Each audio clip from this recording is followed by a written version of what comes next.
nandito na naman si Ben para sa ating ika-230th day ng ating share ng devotion video. Akalain nyo yan, tayo ay nakaka-230 na. At malapit na tayong maka-365, which means 1 year na nating nagagawa ang ating sharing ng devotion video. So bago po tayo dumako sa ating share ng devotion video, po natin kakalimutan na mag-opening prayer, manalangin sa ating Panginoon. Ama namin Diyos na makapangyarihan sa at muli, narito po kami at nagpapasalamat sa buhay, kalakasan at tininga na ipinagkaloob niyo sa amin, Panginoon, upang kami ay makapagtrabaho, Panginoon, at magamit ang lakas na ipinagkaloob niyo, Panginoon, ang talino o karunungan, Panginoon, sa aming pang-araw-araw na buhay, Panginoon. Maraming salamat, Panginoon, sa buhay ng aming mga amo, Panginoon, kung saan sila ang nagiging source, Panginoon, para kami ay may trabaho, Panginoon, may pinagkakakitaan, Panginoon, na pang-provide, Panginoon, sa pangangailangan ng aming mga pamilya sa Pilipinas, Panginoon.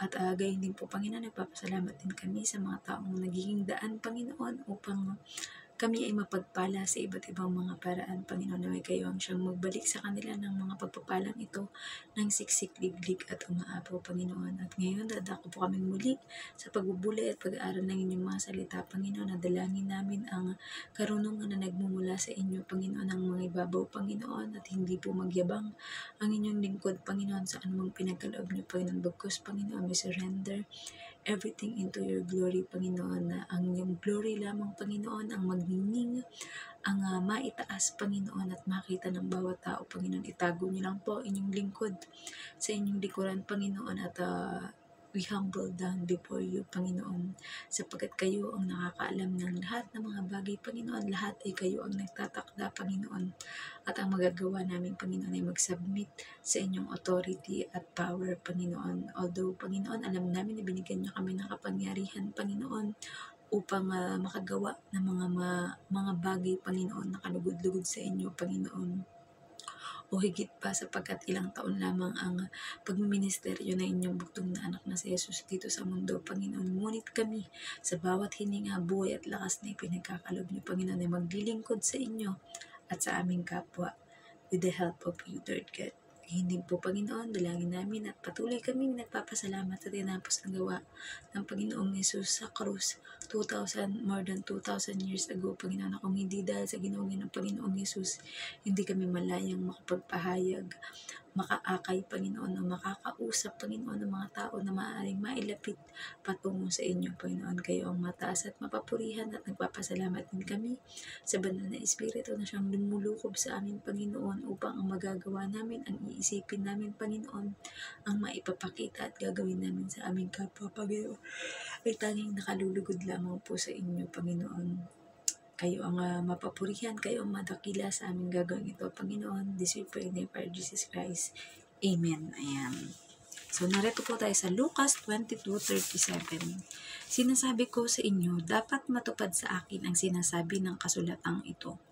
Ibinilang siya sa mga salarin sapagkat ang nasusulat tungkol sa akin ay natutupad na. Message. At sinabi nga ng Panginoong Hesus sa kanyang mga alagad na kailangan daw matupad sa kanya ang sinasabi sa kasulatan, na siya ay ibinilang sa mga salarin dahil nangyayari na daw noon o natupad na nga. Application, maaring di pag-aanong malino sa mga alagad ng Panginoong Hesus noon ang tungkol sa sinasabi niyang dapat mangyari sa Panginoon ang nasa kasulatan. Pero lahat ng ito ay marireveal sa mga alagad ng tuluyang naganap na. Dahil noong panahon nila na iyon, ang sino mang makitang magpasan ng krus, tinuturing na pinakamasama at makasalanan. At alam ng mga tao noon na kapag may pasan kang krus, ay kamatayan sa pagkasabit o pagkapako sa krus ang katapusan ng taong may buhat nito o niyon. Tayo ba ay may mga pinapasan din sa buhay na parang masasabi mong ayaw mo na, suko ka na, at mas mabuti pang mawala ka na? Tandaan mong sa pagkapako, pagkamatay at muling pagkabuhay ni Jesus, kasama natin siya, kaya nagtagumpay na tayo. Amen. So, purihin ang pagkabasa ng mabuting balita ng ating Panginoon, diba? So, alam naman natin, in the beginning, ayan, sinabi ni Prophet Isaiah kung ano ang mangyayari, na pagtubos ng kasalanan nating lahat. Although yun pa lamang yung talagang may sinabing salita, 'di ba? Kaya yun ay nasulat sa tinatawag na Torah o mga kasulatan ng mga Israelita, 'di ba? Na yun yung tinuturing nila na parang Bible nila bilang mga taga-Israel. Pero hindi ko alam kung similarity din yan ng tinatawag na Quran sa mga Muslim. But anyway, ayan. So, doon pa lamang yung talagang merong word na nanggaling sa bibig ng isang propeta na sinabi ang mangyayari sa Panginoong Hesus o sa Mesiyas o bugtong na anak na ipadadala ng ating Panginoong Diyos, di ba? Pero, in the beginning pa lamang mula na magkasala ang ating mga ninunong sila Eva at Adan, meron na talagang ipinakita o ipinamalas na mangyayari in the near future ang ating Panginoong Diyos. Yan ay ang pag-aalay o pagdanak ng dugo ng isang hayop para lamang madamitan ang kahubaran ng mga tao na pinagsimulan ng pagkakasala. Naging masuwayin at nagkaroon ng mali siya sa sarili, di ba? Pero sabi nga, ang Panginoon ay nakatakda na at orchestrated na ang lahat ng bagay bago pa man niya likain ang mundong ito. Alam niya na posibleng magkasala ang tao, kaya lagi siyang may nakaredy na pang-resolba o pang-solusyon sa mga problema ng mga tao, di ba? So, yun na nga, sinasabi ng ating Panginoong Hesus sa kanyang mga alagad na nagaganap na iyon, di ba? And yun, isa din sa mga question is tayo bilang mga tao, di ba? Karamihan sa atin, ano ba ang nagiging problema? Talagang financial, physical, dahil sa health, or may sakit ka, or relationship, di ba? Or family, mga broken family, at kung ano-ano pa. Ayan, utang, at mga pagkakagalit o pag-away-away, may mga war, di ba? Kagaya na nangyayari sa ating pamahalaan ngayon na nag-away-away, di ba? Pero sabi nga, much better na wala tayong kakampihan bagkos ay isurrender natin kay God ang lahat ng bagay dahil ang Diyos naman na nakakaalam kung sino ang ipagkakaloob niya na maluklok sa pwesto at kung ano ang mga gagawin nito. Pero in the last day or kagaya ng mga nangyari ngayon, 'di ba? Nire-reveal ng ating Panginoon kung ano yung intention ng mga tao na hindi tapat yung hangarin sa paglingkod sa isang bansa o pagiging nasa may kapangyarihan o nasa may katungkulan. Sabi nga, 'di ba, sa kasabihan na with great power comes great responsibility. So, tayo bilang mga mamamayan ng ating bansang Pilipinas, ay wag na natin gawin yung pakikipag-away pa, pakikipagdebate pa, di ba? Hanggat maaari ang magagawa natin ay idalangin natin sa Panginoon, idulog natin sa Panginoon ng sama-sama. Dahil napakaraming Pilipino all over the world, halos nasasakop na nga natin ang buong mundo dahil bawat lugar, kahit mga kasulok-sulukan o kaliblib-libliban, ay laging merong mga Pilipino. Isang tanda na ang mga Pilipino ay kayang makisalamuha sa iba't ibang klase ng mga tao, sa iba't ibang lahi, lipi, bansa o kultura, 'di ba? So, napakadali at magaling mag-adjust ang mga Pilipino. Kaya, isa yan sa dapat nating pasalamatan sa ating Panginoon dahil pinagkalooban niya tayo ng ganyang kakayahan, 'di ba?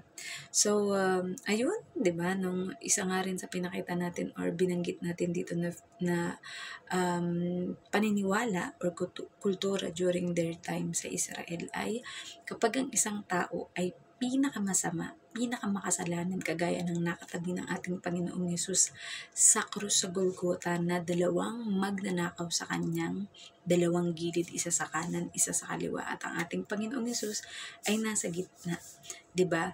Na ang paniniwala nga po kasi talaga noon ay kapag meron kang hawak-hawak o pasan-pasan na krus sa iyong balikat, ibig sabihin nun pinaniniwalaan na ng mga tao na ikaw ang pinakamasama at napakatindi ng iyong ginawang kasalanan, and at the same time, ikaw ay itinuturing na patay na.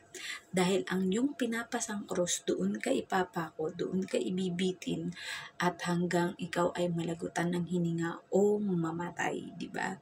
Pero ang ating Panginoong Yesus ay alam natin kakaiba sa lahat dahil hindi siya kagaya ng ordinaryong tao na kagaya natin na makasalanan at hindi karapat-dapat na maging alay sa katubusan ng kasalanan ng sangkatauhan.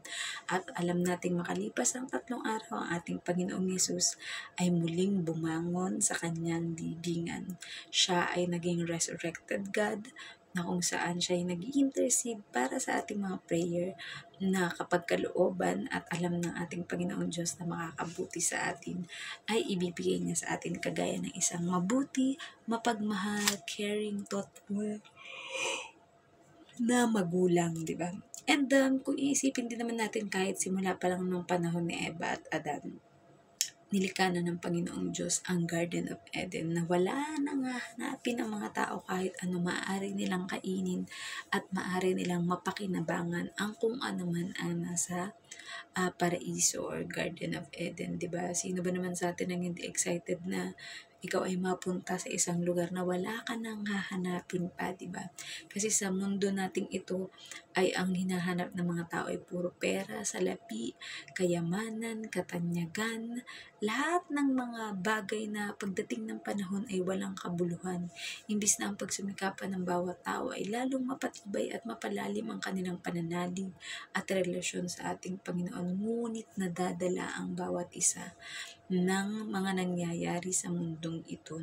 Naaapektuhan sila to the sense na yung galit na nai-intake nila sa kanilang puso might cause them to have different kinds of mga health problems, diba? Pero sabi nga sa kanta, masayang puso, lunas sa kalungkutan, diba? So, ikinaliligaya sa tuwi-tuwi na ang malungkutin pumapangit. Kung masaya ka, ikaw ay gaganda, diba? So, gaya ng ating Panginoong Yesus, hindi naman natin kayang pantayan kung anong ginawa niyang pagtubos sa ating kasalanan, pero lagi nating tatandaan ano man ang pagdaanan natin, God is with us. Kaya nga yung word na Emmanuel, yan ang ating pwedeng panghawakan at talagang yan yung magiging sandata natin. Ang word ni Lord na ating isinasabuhay at isinasagawa. Nang sa gayon ay makita at maging curious ang mga tao kung anong meron ka, kung bakit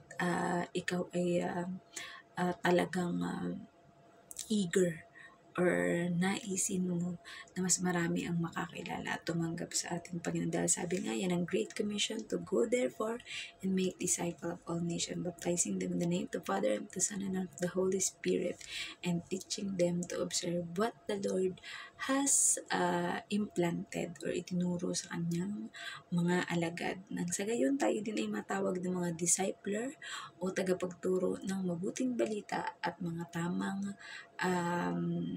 pag-uugali, tamang mga response o tamang mga bagay na dapat nating gawin bilang tayo ay mga tumanggap na at minamahal na ating Panginoong Yesus at ating Panginoong Diyos bilang Diyos at tagapagligtas at bilang ating Ama, diba? So, as a Father, we call Him Abba Father to give respect, but ang ating Panginoong Diyos din ay mahabagin at mapagmahal kapag nakita niya ang kanyang anak ay humihingi ng tawad, ang kanyang anak ay tunay na nagsisisi, ang kanyang anak ay nagbabalik loob at mula sa paglayas upang tikman kung anong meron sa mundo ay bumalik pa rin siya at imbes na pagalitan ng kanyang ama, kagaya sa story ng The Prodigal Son, ay niyakap pa ito at ipinaganda ng parang ultimo ay piyesta, diba? So, sa buhay natin, ano man ang pagdadaanan natin, sabi sa Philippians 4:13, that I can do all things through Christ who strengthen me. So, ang Panginoong Diyos ang siyang nagpapatibay sa atin sa anumang ating mga pagdaanan sa buhay dahil lagi natin siyang kasama. Ayan. Emmanuel, God is with us, diba? And yun, nawa po ay may natutunan kayo sa ating share ng devotion video. And kapag kaya po ulit ng time natin na mag-share ng devotion video, tsaka ulit tayo gagawa. So, let us close into prayer. Ama naming Diyos na makapangyarihan sa lahat, narito po kami, Panginoon, nagpupuri, dinadakila ang inyong pangalan, Panginoon. Salamat sa inyong mayamang salita namin na pagbulay-bulayan, Panginoon, na kung saan ay kinakailangan maganap at mangyari sa inyong bugtong na anak na si Jesus ang pag-aalay para sa katubusan namin, Panginoon. Kaya kami ngayon ay napakalaya, Panginoon, na ipahayag at ipakilala kayo sa lahat ng aming mga makikilala, Panginoon, sapagkat walang ibang magandang feeling, Panginoon, kundi ang paglingkuran ka lamang po, Panginoon. Dalangin po namin, Panginoon, ang lahat na may mga financial problem, Panginoon, na sa isang iglap, Panginoon, ay mareresolba, Panginoon, ang lahat ng mga problemang ito ng aking mga kapatid, kakilala man o kaibigan dito sa lugar namin, Panginoon. Gayon din po, Panginoon, dinadalangin ko rin po ang lahat ng mga may project, Panginoon, na dapat gawin, Panginoon. Ito man ay school, ito man ay hospital, ito man ay mga sasakyan, Panginoon, na maaring magamit, Panginoon, para makapag-evangelize, Panginoon, at makapag-disciple ng iba't ibang tao sa iba't ibang panig ng mundo, Panginoon. Help us and give us the boldness, Panginoon, upang wag mahiya o ikahiya, Panginoon, kung sino kayo sa buhay namin, Panginoon, na siyang kumikilos at gumagawa, Panginoon, para sa ikabubuti ng inyong mga lingkod na nagmamahal sa inyo, Panginoon. Hindi po, Panginoon, dinadalangin namin ang lahat na may mga sakit at karamdaman, Panginoon, that by the stripes and wounds of your Son, Jesus Christ, we are healed, Panginoon. At dalangin po namin, Panginoon, na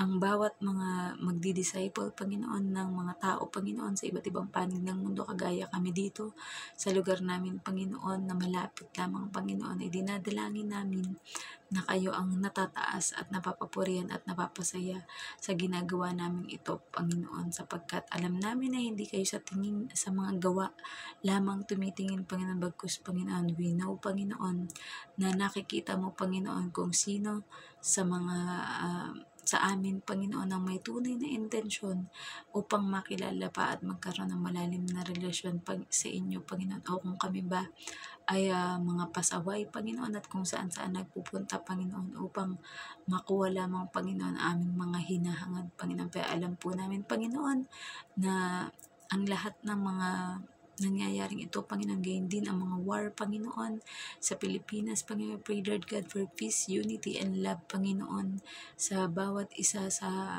mundong ito, Panginoon, at lalong higit, Panginoon, ay dalangin ko rin po, Panginoon, na ano man ang mga greatest desire ng aming puso, Panginoon, alam naming inyo na itong tinupad at ibinigay sa amin, Panginoon. Salamat po sa buhay ng mga nag-invite sa amin sa lugar na ito, Panginoon. At kayo po ang mataas at mapapurihan, kundi kami naman po, Panginoon, ay manatili lamang na nasa may pinakamababang antas, Panginoon, at upang ang inyong glory lamang ang magliwanag, Panginoon. At alam po namin na kagaya sa sinabi sa inyong salita sa Jeremiah 29:11, for I know the plans I have for you, declares the Lord, plans to prosper you and not to harm you, plans to give you hope and a future, Panginoon. Kaya nagtitiwala kami, Panginoon, hanggang sa hindi pa namin ito nakikita, Panginoon, na nangyayari o nagmamanifest sa aming buhay, Panginoon, ay hindi po kami titigil, Panginoon. We pray also that there will be no war, Panginoon, no more war, Panginoon, in mga different country, Panginoon. And dalangin din po namin, Panginoon, ang lahat ng mga missionary, pastors, priests, evangelists, prophets, kahit mga simpleng workers, Panginoon, leaders, Panginoon, at kung ano-ano pa, Panginoon, sa bawat mga gawain para sa inyo, Panginoon, ay dalangin po namin, Panginoon, na mas lalo pang patibayin mo kami, Panginoon, sa trabaho, Panginoon.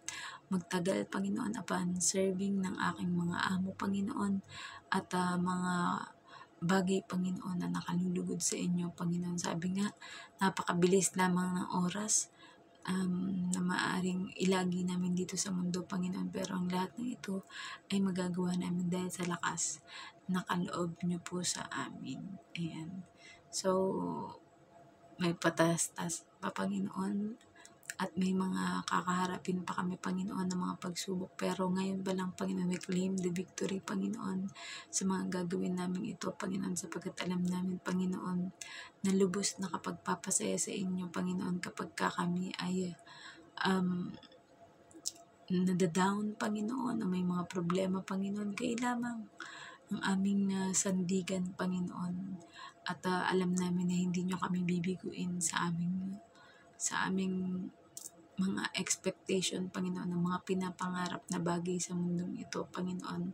At gayon din po, Panginoon, sineselyuhan ko po, Panginoon, ang panalangin na ito at ang Israel, Panginoon. I pray, Lord God, na wala na pong manggigira na kahit sino sa Israel, Panginoon, bagkus ay mangingibabaw, Panginoon, ng pagmamahalan at pag-uunawaan ng bawat mga tao, Panginoon, at there will be love, joy, peace, understanding, and all the fruit of the Holy Spirit shall be upon every one of us, Panginoon. Kahit malayo pa man kami sa mga mahal namin sa buhay, alam namin, Panginoon, na iniingatan niyo po ang bawat isa sa kanila, Panginoon, at talagang marami po, Panginoon, na pinaghahandaan ang bawat mga churches, Panginoon, pero minsan, Panginoon, ay kailangan din mag-explore ng iba't ibang lugar. Kaya eto po ako at dinala ninyo sa lugar na ito, Panginoon. Hanggang dito na lamang po ang aking panalangin, Panginoon, and I surrender everything into you, Lord God. Ikaw ang mataas at mapapurihan sa aming buhay, Panginoon. Kami lamang po ay inyong abang lingkod that are willing, Panginoon, na magpaubaya, Panginoon, at sabihin sa aking mga kasama, Panginoon, kung ano man ang kalooban niyo ang siyang magaganap sa amin, Panginoon. Hindi kami magyayabang, hindi kami gagawa, Panginoon, na ikalulungkot ninyo at ikagigirib, Panginoon, ng Holy Spirit, Panginoon. Ikaw ang mataas at mapapurihan sa aming buhay, at kung ano pa man po mga nakalimutan kong isali sa aking panalangin, Panginoon, ay kayo na po ang bahalang siyang magdagdag. Muli, this is all we pray in the Father Jesus Christ. Amen. Good night pa sa ating lahat, and God bless. Bye-bye.